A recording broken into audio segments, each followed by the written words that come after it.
सभी को नमस्कार। इलेक्ट्रोमैग्नेटिज्म की लेक्चर सीरीज में आपका पुनः स्वागत है।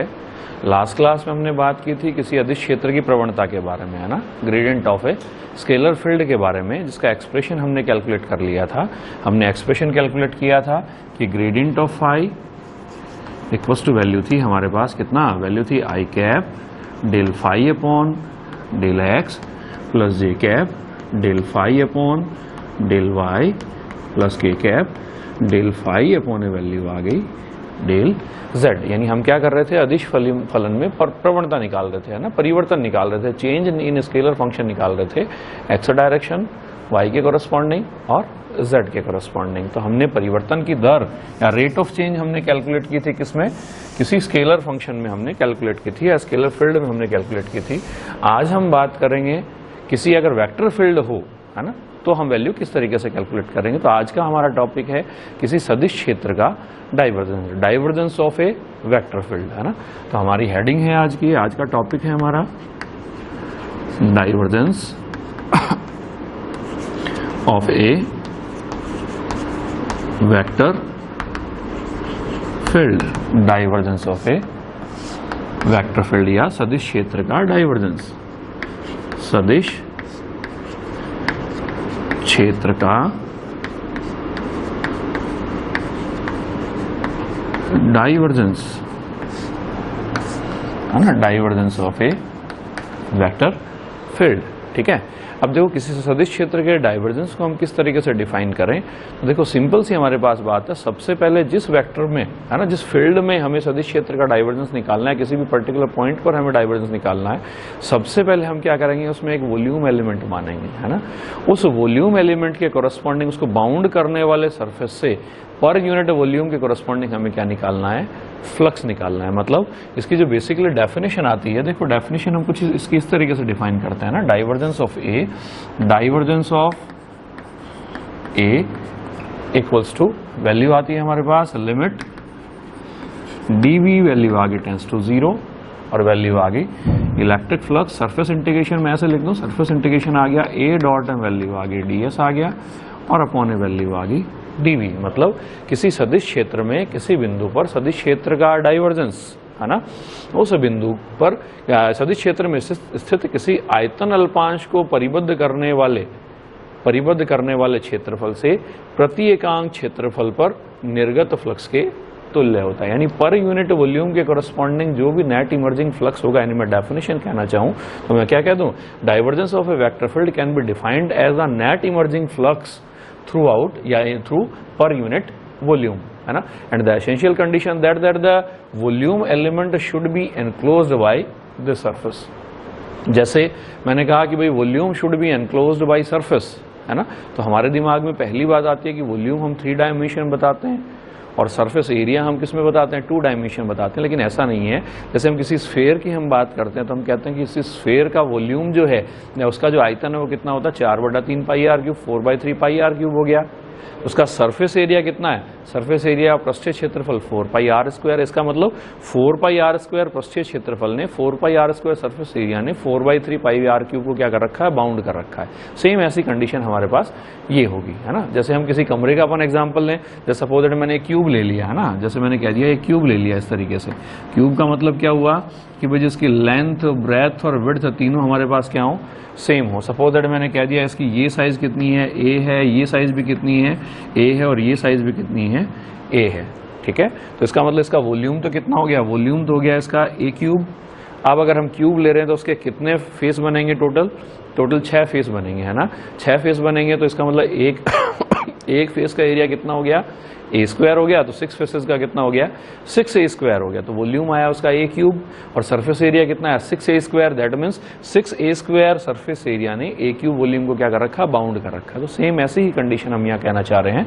हम कह रहे हैं कि द नेट इमर्जिंग फ्लक्स, है ना, through per unit volume will define the divergence of vector field. बिल्कुल सिंपल डेफिनेशन है, हम कैलकुलेट करेंगे तो हमें इजीली समझ में आ जाएगी। ठीक है, अब देखो सबसे पहले हमें निकालना है, क्या निकालना है, सबसे पहले हमें वैल्यू निकालनी है इस फ्लक्स की। फ्लक्स की वैल्यू निकाल के हमें उसको डिवाइड करना है किससे, वॉल्यूम पे। सबसे पहले हम मान लें क्या, एक वॉल्यूम एलिमेंट हम डिफाइन कर दें। जैसे इस तरीके से वॉल्यूम एलिमेंट मैंने डिफाइन कर दिया है। इस टॉपिक का जो बेसिकली डायग्राम है डायग्राम यदि हम ढंग से समझ लेते हैं तो उसी में पूरा पूरा डेरिवेशन हमारा डायग्राम में ही आ जाएगा, है ना। मैं इसका डायग्राम बना देता हूँ। जैसे मैंने ये कह दिया कि ये एक हमारे पास वॉल्यूम एलिमेंट आ गया इस तरीके से, ठीक है, ये हमने कह दिया ये इस तरीके से एक वॉल्यूम एलिमेंट आ गया।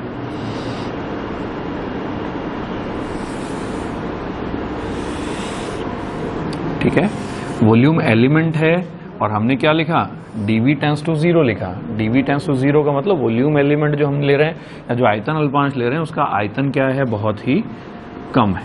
ठीक है, 3 डायरेक्शंस हमारे पास आ रही हैं। एक डायरेक्शन तो कौन सी है, x, या उसी सेम फॉर्मेट में ले लिया जैसे हमने लास्ट टॉपिक में लिया था, x आ गया, इसको ले लिया हमने y ले लिया और इसका ले लिया हमने z ले लिया। ठीक है, अब वही कंडीशन सपोज दैट इस वॉल्यूम एलिमेंट जो हमने लिया इसकी लेंथ ले ली मैंने कितनी है, dx। ठीक है, ये जो हाइट है ये ले ली मैंने कितनी, dy है, और ये जो ऊंचाई है ये हमारे पास कितनी ले ली अपन ने, dz ले ली। ठीक है, अब इसको सपोज दैट मैं कैसे भी मार्किंग कर दूं, o के बाद सपोज दैट इसको मैंने दे दिया, b दे दिया, c दे दिया, d, e आ गया, f आ गया, g आ गया, h आ गया, है ना। किसी भी तरीके से रैंडम हम इसको नोटेशंस प्रोवाइड कर दें। ठीक है, अब यहाँ इसके सेंटर पर मैंने एक पॉइंट ले लिया, है ना, एक सेंटर पे एक पॉइंट ले लिया जिसके ऊपर वेक्टर फील्ड के कंपोनेंट तीनों डायरेक्शंस में, है ना, सेंटर पर एक पॉइंट ले लिया, तीनों डायरेक्शन में कंपोनेंट कितना है, x में ax आ गया, y में ay आ गया और z में कितना बन गया, az बन गया, है ना। तो हमें क्या करना है, देखो सबसे पहली बात हमें वॉल्यूम कैलकुलेट करना है। तो वॉल्यूम अगर लंबाई dx है, चौड़ाई dy है और ऊंचाई dz है तो मैं इसका सिंपली मैं वॉल्यूम क्या कह दूं, dv इक्वल्स टू वैल्यू आगे कितना आ गया, dx आ गया, dy आ गया और वैल्यू आ गई dz आ गया। ठीक है, दूसरी बात हमें क्या निकालना है, फ्लक्स निकालना है। फ्लक्स के लिए देखो हमें a डॉट ds चाहिए। a डॉट ds मतलब कितने सरफेस हैं, फेस कितने होंगे, जैसे हमारे पास इस क्यूब के 6 फेस होंगे, है ना। तो ये फेस और ये फेस दोनों एक दूसरे के क्या होंगे, पैरेलल होंगे। ऐसे ही ये दोनों फेसेस एक दूसरे के पैरेलल होंगे, ऊपर वाला फेस और नीचे वाला, ना कमरे का अपन एग्जाम्पल ले लें तो ये फेसेस क्या होंगे, एक दूसरे के पैरेलल होंगे, है ना। तो सिंपली अगर मैं कह रहा हूँ कि ये अगर इसके सेंटर पर अवेलेबल है, सेंटर पर मैंने कहा कि क्यूब की एक्स डायरेक्शन में जो विड्थ है वो कितनी है, dx है। तो सेंटर का मतलब इससे अगर आप इस डायरेक्शन में चलोगे तो डिस्टेंस कितनी बनी, है ना, पूरी dx है, हाफ डिस्टेंस कितनी बनी, dx/2, और इस डायरेक्शन में चलोगे तो अपने बात तो भी कितनी बनेगी, dx/2। ये कितना बनेगा, dy/2, ये कितना बनेगा, -dy/2। इससे आगे वाला जो पृष्ठ आएगा वो कितना बनेगा, +dz/2, और पीछे वाला जो पृष्ठ आएगा वो कितना बनेगा, -dz/2। ठीक है, हम कैलकुलेट कर सकते हैं। तो हम कहें कि जैसे सपोज दैट इस पॉइंट पर अगर वैल्यू ax है, जैसे मैं एक जनरल से मैं बात कह दूं, सपोज दैट ये x डायरेक्शन है, ये पॉइंट सपोज दैट हमारे पास इस पॉइंट पर सपोज दैट ये वैल्यू x आ गई, है ना।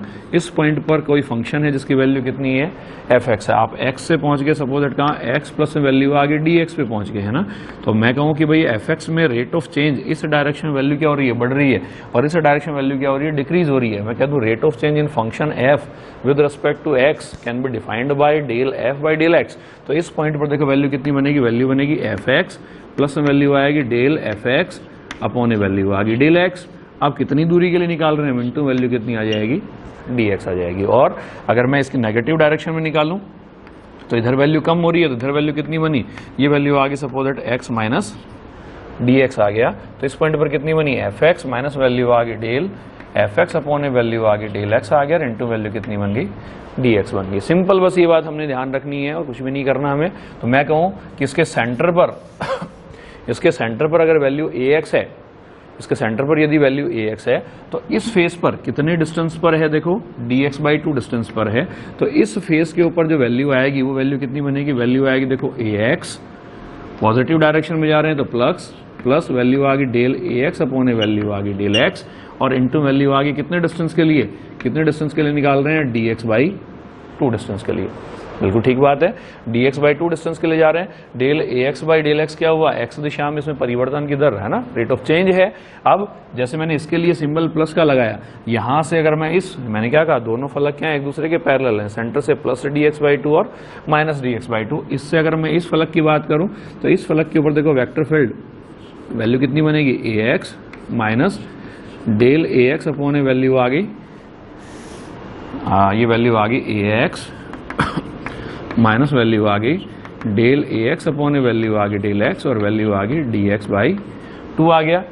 ठीक है, ऐसे y डायरेक्शन के लिए निकालूं इस डायरेक्शन में चल रहे हैं तो यहाँ वैल्यू कितनी बनेगी, वैल्यू आएगी ए वाई, और वैल्यू आगे कितना, प्लस में चल रहे हैं तो प्लस डेल ए वाई। कौन सी डायरेक्शन में चल रहे हैं अपन, वाई डायरेक्शन में, कितने डिस्टेंस के लिए, वैल्यू आगे डी वाई बाई 2 के लिए। अब इससे इस डायरेक्शन में चलें, है ना, इस पॉइंट से, तो minus d y by 2 distance के लिए चलें, तो इधर वैल्यू कितनी बनेगी, वैल्यू आगे ए Y minus del A Y upon ए वैल्यू आगे डेल वाई और इंटू वैल्यू आगे डी वाई बाई 2। ठीक है, तो जैसे अपन प्लस एक्स में गए, माइनस एक्स में गए, प्लस वाई में गए और माइनस वाई में गए, वैसे हम आ जाएं कौन सी में, प्लस जेड में और माइनस जेड में। इस डायरेक्शन में निकालूं तो वैल्यू क्या बनेगी, चेंज किस में आएगा, ए जेड में plus del A Z upon ए वैल्यू आगे डेल जेड और इंटू वैल्यू आगे डी जेड बाई 2। और अगर minus D Z by 2 distance के लिए निकालूं इस डायरेक्शन में तो वैल्यू आ गई ए जेड माइनस वैल्यू आ गई डेल ए जेड अपॉन ए वैल्यू आ गई डेल जेड और इंटू वैल्यू आ गई डी जेड बाई 2। ठीक है, तो हमने जो 6 फेस हमने बताए थे क्यूब के, 6 फेसेस के लिए हमने क्या कर लिया, उन फेसेस पे वेक्टर फील्ड की वैल्यू हमने कैलकुलेट कर ली है ना। अब वैल्यू क्या है, ए डॉट डी एस है। ठीक है, ए डॉट डी एस, देखो अपन ये डायरेक्शन लिए, कौन सी डायरेक्शन लिए, अपन ने परपेंडिकुलर डायरेक्शन ली सरफेस के, है ना, और एरिया एलिमेंट है उसकी डायरेक्शन भी क्या होती है, परपेंडिकुलर होती है। जैसे मैं एग्जांपल कहूँ, जैसे आप इलेक्ट्रिक फ्लक्स की डेफिनेशन पढ़ते हैं ना, तो फ्लक्स हम कैसे निकालते हैं, जैसे हमने कह दिया कि सपोज दैट हमने एक लंबा वायर ले लिया और उसको मोड़कर हमने क्या बना दिया, कि रेक्टेंगल बना दिया। ठीक है, अब हम कहें कि सपोज दैट किसी पानी बह रहा है, सपोज दैट इस डायरेक्शन में बह रहा है। ठीक है, अब इस रेक्टेंगुलर एरिया, ये सपोज दैट वो रेक्टेंगुलर एरिया है, तो एक तो इस रेक्टेंगुलर एरिया को अपन इस तरीके से रखें, ठीक है, और एक अपन इसको इस तरीके से रखें, तो कौन सी कंडीशन में ज्यादा पानी निकलेगा, ऑब्वियसली इस डायरेक्शन में ना। तो हमने क्या कहा कि area element is placed perpendicular to the direction of flow of water, यानी हमने कहा पानी अगर इस दिशा में बह रहा था तो हमने इसको इस तरीके से रखा, तो इस कंडीशन में इसमें जितना पानी निकल रहा है वो बेसिकली क्या कहलाएगा, उस पानी का फ्लक्स कहलाएगा। ठीक है, अब मैक्सिमम क्यों आया, क्योंकि ये पानी के बहने की दिशा आ गई, ये एरिया है, एरिया जो वेक्टर हुआ वो हमें हमारे पास कौन सी डायरेक्शन में, परपेंडिकुलर डायरेक्शन में, तो ई डॉट डी एस या ए डॉट डी एस, है ना, थीटा कितना बना, 0 बना। लेकिन यदि मैं इसको इस तरीके से रखता हूं और अगर ये पानी के बहने की डायरेक्शन है तो एक तो डायरेक्शन ये आ गई, एरिया एलिमेंट कौन सी डायरेक्शन में आया, इस डायरेक्शन में आया, तो एंगल कितना बना, 90 डिग्री बना, तो कोस 90 कितना बन गया, 0 बन गया, यानी इस कंडीशन में इसमें कोई भी पानी नहीं निकलेगा। तो परपेंडिकुलर डायरेक्शन में है, तो मैं क्या कह दूं कि देखो अब अगर मेरे को फ्लक्स निकालना है ए डॉट डी एस, तो डॉट तो मैं हटा दूं क्योंकि परपेंडिकुलर लिया है हमने। परपेंडिकुलर का मतलब क्या हुआ, परपेंडिकुलर का मतलब हुआ थीटा इक्वल्स टू कितना बना, 0 बना। ठीक है, दूसरी बात, अब ए डॉट डी एस हमें निकालना है, इसको किससे मल्टीप्लाई करना है, डी एस से और मल्टीप्लाई करना है। हमने किसकी वैल्यू निकाल ली, ए की वैल्यू निकाल ली, डी एस को और मल्टीप्लाई करना है। तो देखो अगर हम इस पृष्ठ की बात कर रहे हैं तो ये पृष्ठ देखो हमारे पास क्या बना, इस पृष्ठ के लिए ये तो कितना बना, डी वाई, और ये कितना बना, डी जेड। तो इसका एरिया जो बना, एरिया कितना आ गया, डी वाई आ गया और वैल्यू आ गई डी जेड आ गया।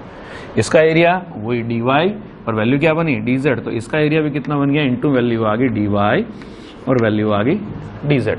इसके लिए बात करें तो लेंथ कितनी है, लेंथ हो गई डी एक्स, ये कितनी होगी डी जेड, तो डी वाई की बात करें तो इंटू वैल्यू कितनी आ गई, डी एक्स और वैल्यू आ गई डी जेड। इसके लिए बात करें तो वैल्यू आ गई डी एक्स और वैल्यू आ गई डी जेड। ठीक है, इस पृष्ठ है ना, सामने वाले पृष्ठ की बात, एक तो सामने वाला पृष्ठ बच गया और एक उसके जस्ट पीछे वाला पृष्ठ बच गया, है ना, पैरेलल पृष्ठ है अपने पास दोनों के दोनों। अब इसके लिए मैं कहूँ डी जेड बाई 2 है, तो सामने वाले पृष्ठ के लिए कितना बना, ये तो डी एक्स बन गया और ये कितना आ गया, डी वाई आ गया, तो इंटू वैल्यू आ गई डी एक्स और वैल्यू आ गई डी वाई। और इसके लिए लास्ट के लिए कैलकुलेट करूँ तो वैल्यू आ गई डी एक्स और वैल्यू आ गई डी वाई। ठीक है, तो अब बिल्कुल सिंपल बात है, अगर मैं कह दूं प्लस एक्स डायरेक्शन में मुझे क्या निकालना है, फ्लक्स निकाल लें, प्लस वाई डायरेक्शन में फ्लक्स निकाल लें, नेट फ्लक्स हमें कैलकुलेट करना है, और ऐसे ही हम जेड डायरेक्शन में निकाल लें और तीनों को हम ऐड कर दें तो वो हमारे पास क्या आ जाएगा, टोटल नेट इमर्जिंग फ्लक्स आ जाएगा, कुल फ्लक्स आ जाएगा जो इस वॉल्यूम एलिमेंट से क्या हो रहा है, निकल रहा है। ठीक है, तो मैं कहूँ कि प्लस एक्स दिशा में अगर निकालना है, देखो in plus x direction, plus x दिशा में कितना बना, ये वैल्यू आ गई, और दोनों अपोजिट डायरेक्शन में है यानी वैल्यू आ गई कितना बना, प्लस एक्स दिशा में निर्गत फ्लक्स, है ना, emerging flux in plus x direction कितना बना, इक्वल्स टू वैल्यू आ गई ए एक्स प्लस वैल्यू आ गई डेल ए एक्स अपॉन ए वैल्यू आ गई डेल एक्स और वैल्यू आ गई डी एक्स बाई 2 और वैल्यू आ गई डी वाई और डी जेड, और माइनस का सिंबल आ गया, वैल्यू आ गई a x minus del x upon ए वैल्यू आ गई डेल एक्स और वैल्यू आ गई dx/2 और इंटू वैल्यू आ गई कितना बना dy और dz। ठीक है, तो ax वाली टर्म तो क्या हो जाएगी, कैंसिल हो जाएगी, बाहर माइनस का सिंबल है, माइनस माइनस कितना बन जाएगा प्लस dx dy dz/2 1/2 कितना बन गया 1 बन गया। तो दैट मीन्स देखो x डायरेक्शन में सपोजेड मैंने कह दिया इसको φ1 कह दिया।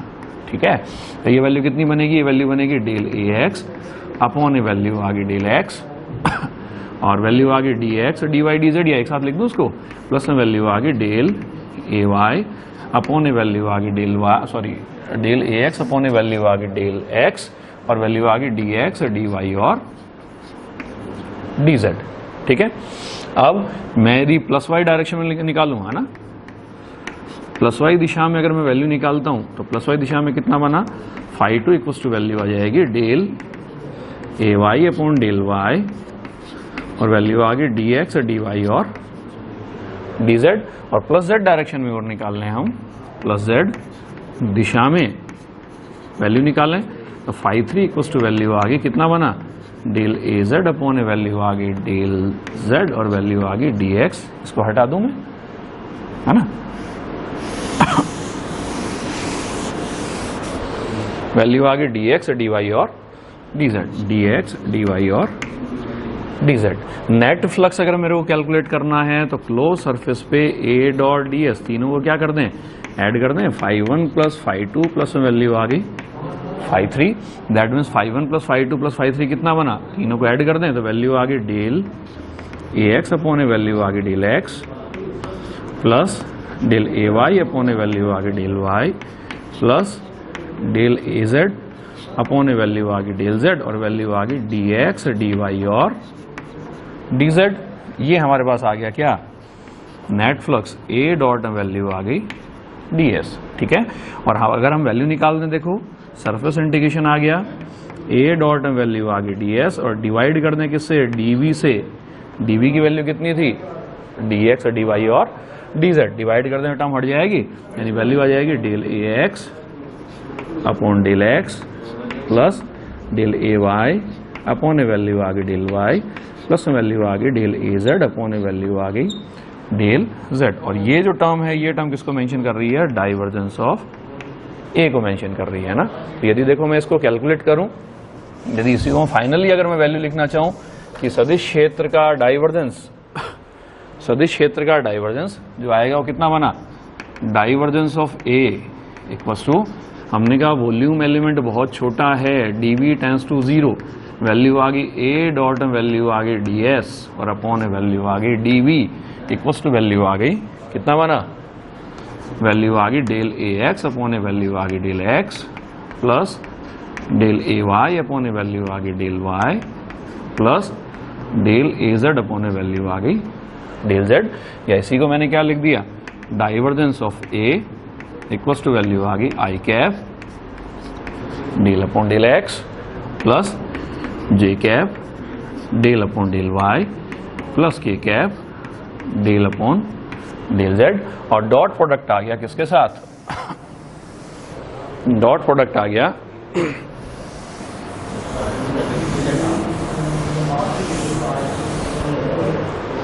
डॉट प्रोडक्ट आ गया i cap ax plus j cap ay plus k cap az, या divergence of a, divergence of a equals to value आ गई डेल ऑपरेटर आ गया और डॉट वैल्यू आ गई a आ गया। ठीक है, तो किसी सदिश क्षेत्र का डाइवर्जेंस है वो बेसिकली कैसी क्वांटिटी होती है, एक स्केलर क्वांटिटी होती है।